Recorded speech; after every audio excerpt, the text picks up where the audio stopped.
Olá pessoal, sejam muito bem-vindos ao canal Pediatria Urgente. Aqui a gente vai falar sobre as emergências pediátricas de uma forma sistematizada, tranquila e descomplicada. Se você é aluno de medicina, recém-formado, residente em pediatria, clínico geral ou você só se interessa pelo assunto, esse é o seu lugar, tá bom? Vem comigo que aqui a gente vai aprender muita coisa legal.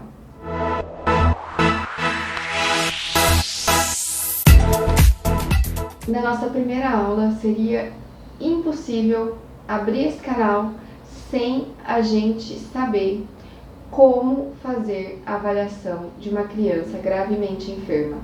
É impossível. Você pode saber tudo de choque, de cetoacidose diabética, de hipertensão intracraniana, mas se você não souber como identificar os sinais dessas doenças na criança, nada vai adiantar, tá bom? Então, vamos começar com a avaliação no paciente gravemente enfermo, ok? Então, vou pegar aqui para vocês. Aqui a gente vai começar com a nossa aula vai se dividir em 3 partes. Primeiro, nós vamos falar do triângulo de avaliação pediátrica. Segundo, como fazer a avaliação primária. E o terceiro, a avaliação secundária, ok? Então, finalizando esses três tópicos, a gente vai arrasar e vamos identificar todas as potenciais gravidades que poderiam levar o nosso paciente a um desfecho ruim, tá bom? Então, vem comigo! A primeira coisa que a gente vai aprender hoje é como fazer o triângulo de avaliação pediátrica. A gente chama de TAP, tá? No que consiste o TAP? A gente usa um mnemônico com letras A, B e C, tá? A gente faz ele de que forma? Só olhando. A criança chegou no seu consultório, você bateu o olho nela, você tem que fazer isso aqui mentalmente em 30 a 60 segundos, sem uso de aparelhos. Então, primeiro, o A. A gente vai ver qual que é a aparência dessa criança. Como que ela tá? Choro, irritabilidade, como que ela interage com o seu cuidador, como que ela se apresenta para você. E ele vai te dar uma mensuração indireta da perfusão cerebral, da ventilação e da oxigenação. Então, ele é extremamente importante, tá bom? A gente tem, posteriormente, o B. O B vai ser breathing, que é a respiração. Mas, lembra que eu falei? Sem encostar no paciente. Você pode até pedir para a mãe olhar, tirar a camiseta, você bater o olho. Você vai observar o quê? Ouvir algum ruído respiratório anormal e observar como que essa criança está respirando. Se usa musculatura acessória, que é batimento de asa de nariz, tiragem de fúrcula, meneios de cabeça, tiragens intercostal, subcostal, tudo isso te denota gravidade. Então, quanto mais musculatura acessória essa criança está usando, maior a gravidade desse paciente. E o ruído que você escuta, em geral, ele vai te dar a mensuração de onde está a alteração dessa criança. Se você ouve um expridor, que ele é mais respiratório, em geral a obstrução é nas vias aéreas superiores ou na região da glote.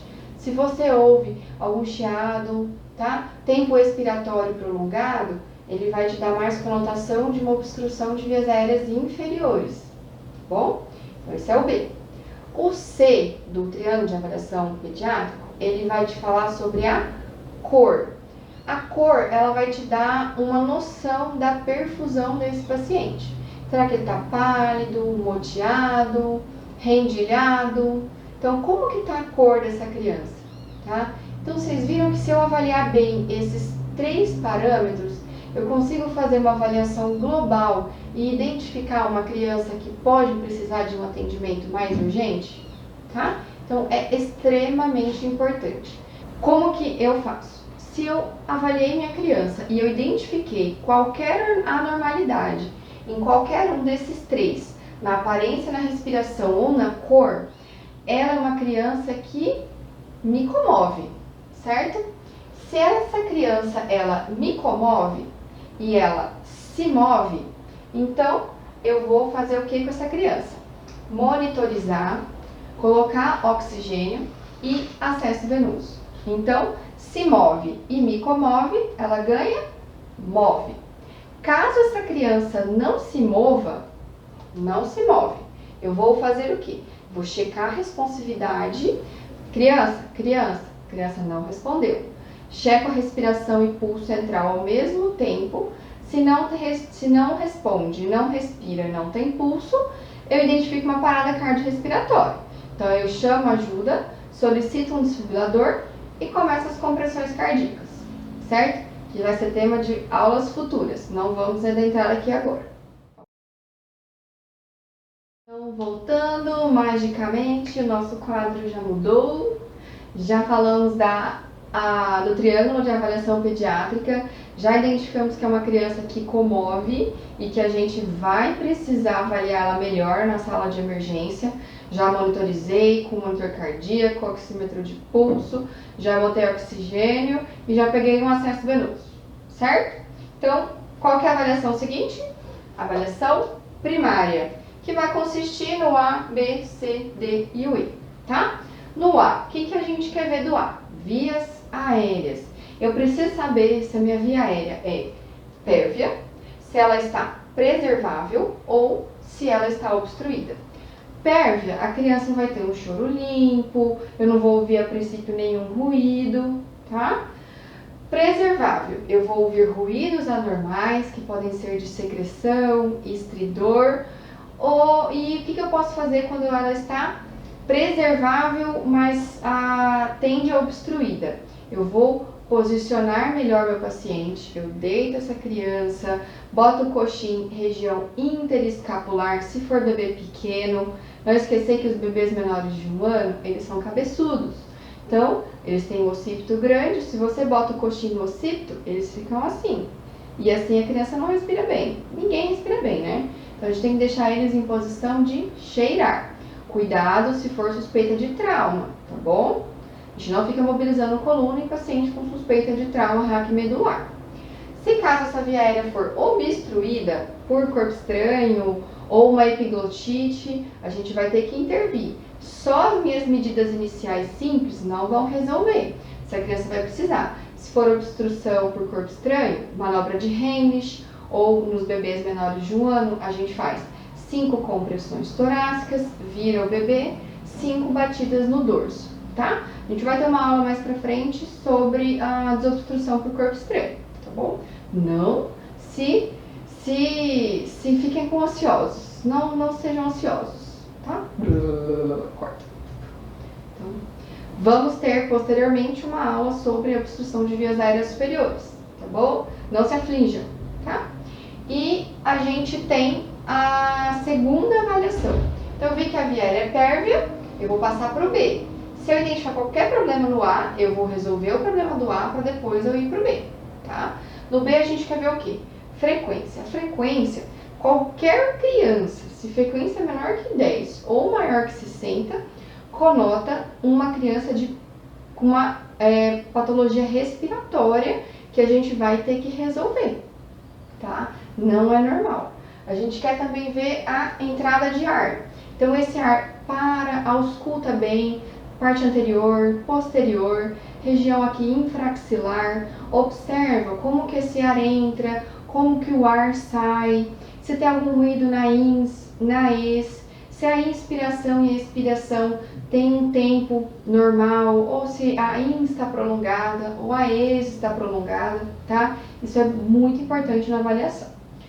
Outra coisa é, além da observação da entrada do fluxo de ar, é o ruído na ausculta, tá? Se tem gorgolejos, se tem gemidos, tá? O gemido é bastante preocupante, porque é um sinal de que a criança precisa exalar o ar lentamente por uma glote que está parcialmente fechada. Então, a gente faz isso para tentar manter o ar dentro dos pulmões. Então, o gemido é um sinal bem preocupante de que essa criança está piorando a parte respiratória, tá? Temos também as crepitações, que podem ser úmidas ou secas. As úmidas, Elas são características de secreção na via aérea, nos alvéolos, nos bronquíolos. Então, o ar entra, na inspiração a gente ouve um ruído molhado mesmo, parecem bolhas, tá? E pode acontecer nas pneumonias, edema agudo de pulmão, algumas doenças do parênquima pulmonar, tá?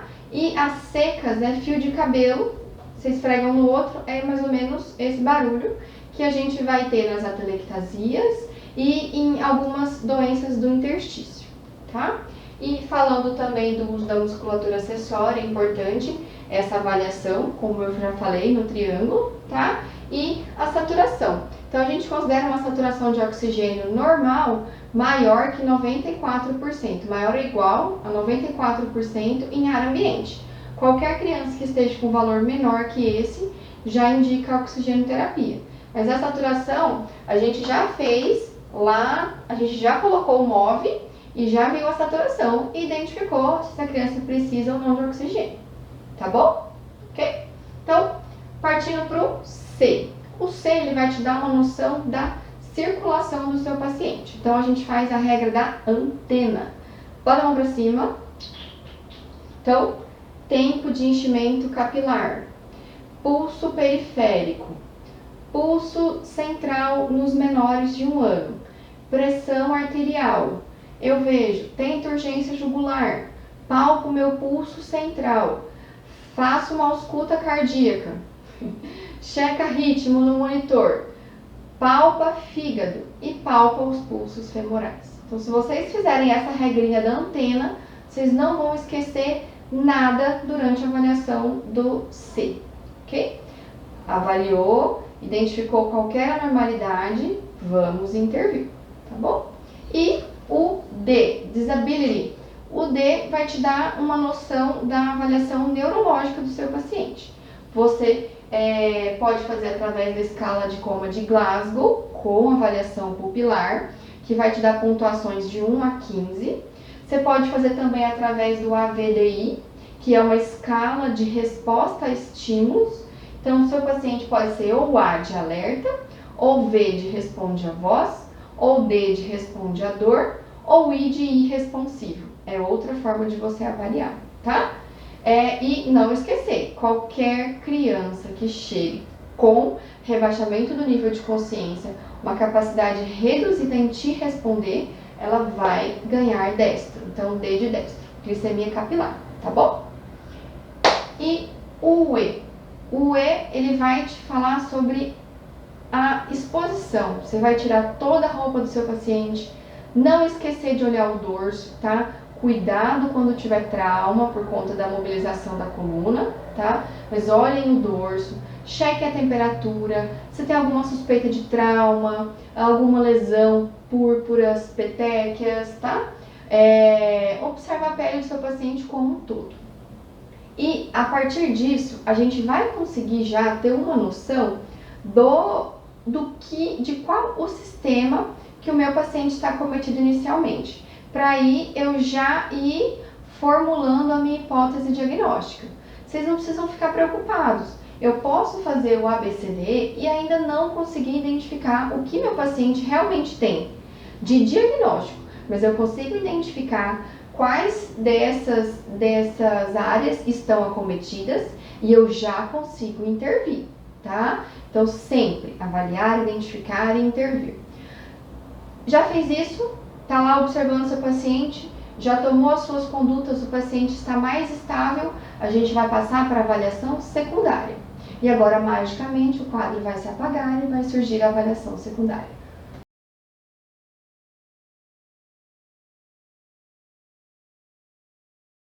Vamos para o último tópico da nossa aula, que é a avaliação secundária.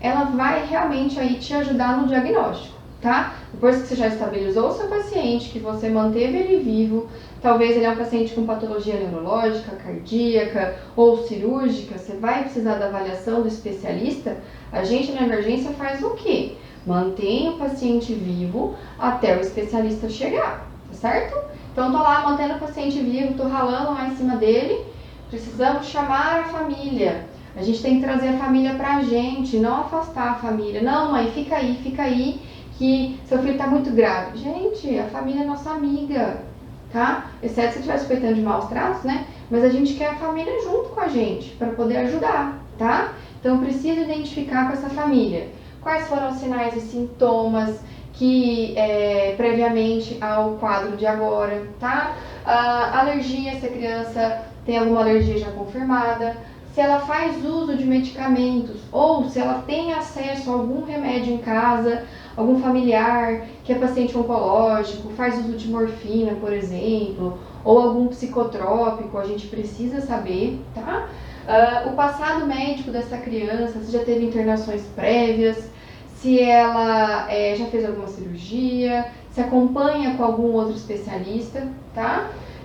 Quando que essa criança teve a sua última refeição, quando que ela comeu, isso é importante, e quais foram os eventos desencadeadores. Então foi súbito, vem sendo insidioso, a criança tem sintomas, sei lá, 10 dias com piora progressiva, o que apareceu primeiro, o que veio depois, o que se mantém até hoje, o que essa mãe já usou de medicamento para essa doença atual, tá? Isso é de extrema importância, esmiuçar, uma boa investigação, isso faz toda a diferença também, tá?